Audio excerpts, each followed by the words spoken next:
তুমি চিন্তা করো না মা, আমি খুব ভালো আছি। মালয়েশিয়ায় ধরপাকড়। মালয়েশিয়ায় ইমিগ্রেশন এবং পুলিশের দ্বিমুখী অভিযানে পালিয়ে কাটছে বাংলাদেশিদের জীবন। সম্প্রতি মালয়েশিয়ায় অবৈধ অভিবাসী বিরোধী ব্যাপক ধরপাকড় অভিযানে প্রতিদিনই গ্রেফতার হচ্ছে বাংলাদেশি সহ বিভিন্ন দেশের অভিবাসীরা। অনেকেই বৈধ হওয়ার পরেও আইনের মারপ্যাচে গ্রেফতার হচ্ছে। বাংলাদেশ সরকার এবং মালয়েশিয়ায় অবস্থিত হাই কমিশনের অক্লান্ত পরিশ্রমের কারণে মালয়েশিয়া সরকার অবৈধদের বৈধ হওয়ার সুযোগ দিলেও বৈধ না হয়ে অবৈধভাবে থেকে যায়। এরপর অবৈধ অভিবাসীদের দেশ ত্যাগের সুযোগ দিলেও সেই সুযোগটা কাজে না লেগে অবৈধভাবে রয়ে গেছে বহু বাংলাদেশি, এবং সেই সাথে যোগ হয়েছে ট্যুরিস্টে আসা বাংলাদেশিরা। ট্যুরিস্ট ভিসার অবৈধ ব্যবহার করে রয়ে গেছে মালয়েশিয়ায়। কথিত বন্ধুবান্ধব আত্মীয় স্বজনের প্ররোচনায় অবৈধভাবে কাজ করলেও এখন মানবেতর জীবনযাপন করছে অনেকেই। অভিবাসন বিভাগের কঠোর নিয়মের কারণে অবৈধদের কাজে নেওয়া বন্ধ করেছে মালয়েশিয়া সরকার। আবার অনেকের কাজে নিলেও দীর্ঘদিন বেতন না দিয়ে দিব্যি কাজ করিয়ে নিচ্ছে। শুধু খাওয়ার টাকা মাঝে মধ্যে দিলেও পুরো বেতন আর চোখে দেখছে না। জানা গেছে 2016 সালের ফেব্রুয়ারিতে মালয়েশিয়া সরকার রিহায়ারিং প্রোগ্রামের মাধ্যমে এই অবৈধ শ্রমিকদের বৈধ হওয়ার একটা সুযোগ দিয়েছিল। কিন্তু যে 3টি ভেন্ডর কোম্পানিকে দায়িত্ব দেওয়া হয় তাদের নাম ভাঙিয়ে বেশ কিছু নকল এজেন্ট বা দালাল বাংলাদেশিদের সঙ্গে প্রতারণা করেছে।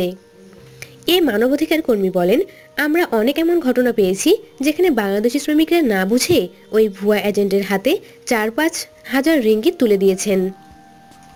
তাদের আঙুলের ছাপও নেওয়া হয়েছে, কিন্তু এজেন্টরা ওই টাকা মেরে দেওয়ায় তাদের আর কখনোই বৈধ হয়ে ওঠা হয়নি। এমন অভিযোগের সত্যতা স্বীকার করলেন অবৈধভাবে বসবাসরত যশোরের হানিফ। হানিফ এই প্রতিবেদককে জানান, প্রথমে মালিক ভালো ব্যবহার করলেও এখন অবৈধ হওয়ার কারণে বেতন ঠিকমতো দিচ্ছে না। আবার বেতন যে জোর দিয়ে চাইলে ইমিগ্রেশন বা পুলিশে ধরিয়ে দেওয়ার হুমকি দেখায়। ভুল করেছি অবৈধভাবে থেকে।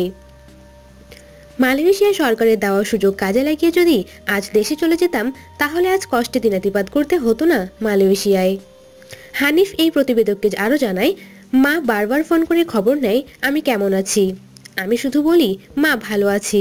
কি করে বলবো আমি এখানে মানবিত জীবনযাপন করছি। না পারছি দেশে যেতে, না পারছি ঠিকমতো খাওয়া দাওয়া করতে।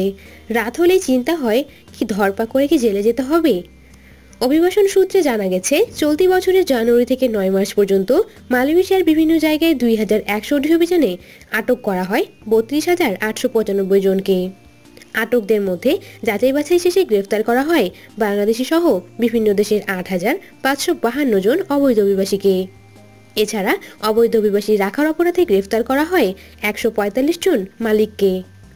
তবে অভিযানে বাংলাদেশি সহ অন্যান্য দেশের কতজন করে গ্রেফতার করা হয়েছে তা অভিবাসন বিভাগ প্রকাশ করেনি। আটকদের মধ্যে বাংলাদেশ ছাড়াও Indonesia, Bharat, Pakistan, Philippines, Nepal, Myanmar ও ভিয়েতনামের নাগরিকরা রয়েছেন।